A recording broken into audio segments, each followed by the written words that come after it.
So currently we're debating the issue of the Sahel region and the instability in the region and any possible solutions NATO could come up with to contribute to the stability and the countering of terrorism and the stabilization of the region in general. Okay, so what is your position in this? So Canada is a stern believer of strengthening already existing missions in the Sahel region, such as the UN mission in Mali, UNAMIS, and the mission in Sudan.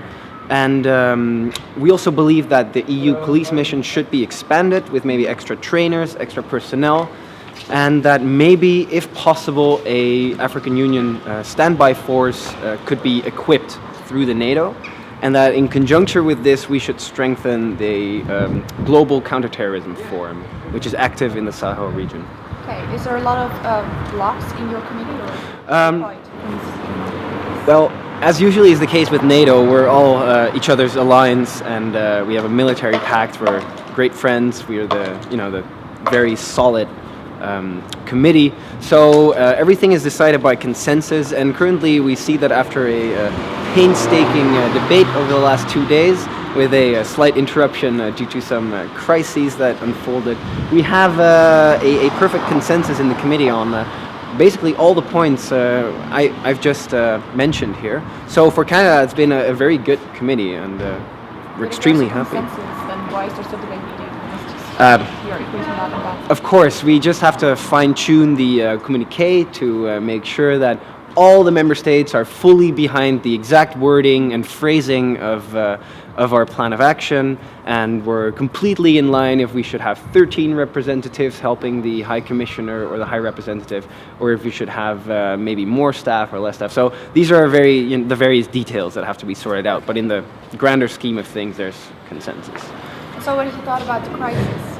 Canada takes the situation extremely seriously because it is a fragile region, and there is a possibility for a spiraling out of control.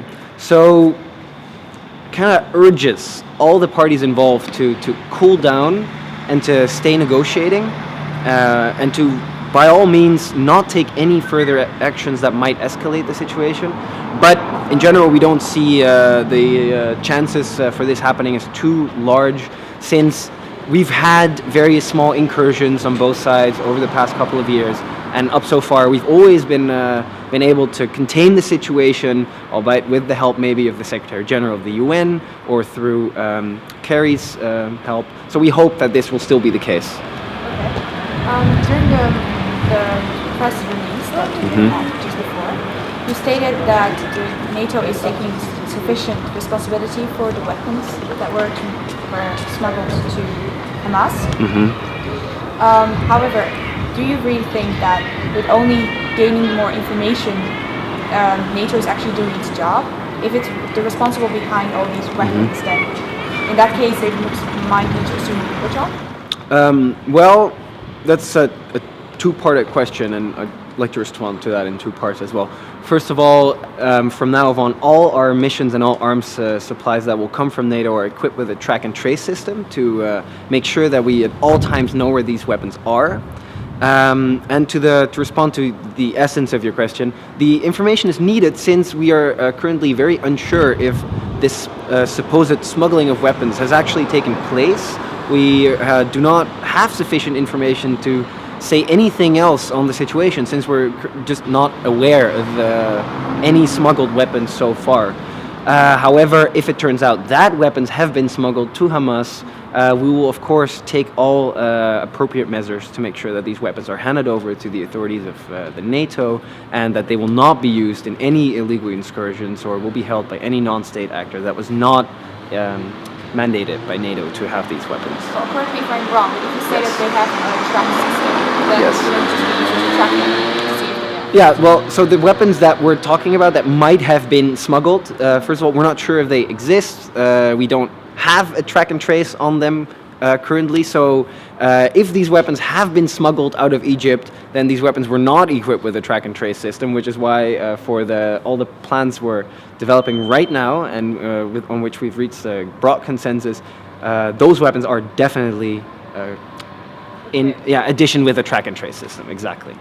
So I just cannot, frankly, answer your question since I lack the appropriate information. I'm very sorry. But the delegate was not in favor of this statement. Exactly. However, he was the only one in this case. Could you maybe explain what caused his discontent? Well, maybe the fact that the delegation of Greece was the only delegation of the 28 members of NATO that wasn't in favor of this press release points towards the direction that actually most of us member states have not a particularly strong idea of why the Greek delegation wasn't in favor of releasing the press statement. His reasons given were very unclear, and to the delegation of Canada, we actually still are not completely sure what the bone of contention with the Greek delegation was.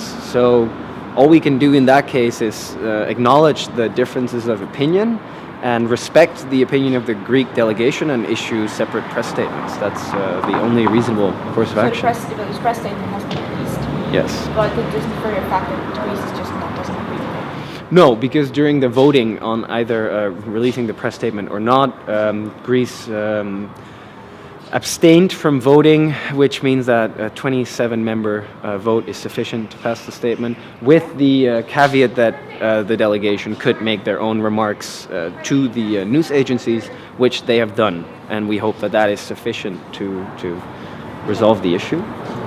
Well, then back on the debate. Mm-hmm. So you said you're almost finished with the debate, you have a resolution Yes. and everything. How long do you think it was going to take to put it all together? Well, we are convinced, as a guy from Canada, that since there's no particular strong bone of contention within the committee right now, the communiqué should be finished by the end of the day, albeit not maybe linguistically perfect or in the complete proper format. However, we wish to remind the rest of the conference today that this is not per se the tasks of the delegations present, but should also be done by our own press team and our own delegates to make sure that everything is finally in the proper format. But the information will be there. It will be a comprehensive communiqué. Okay, so you're rather positive about the outcome. We are extremely positive about the outcome. That's good. Well, Thank you very for your much. time.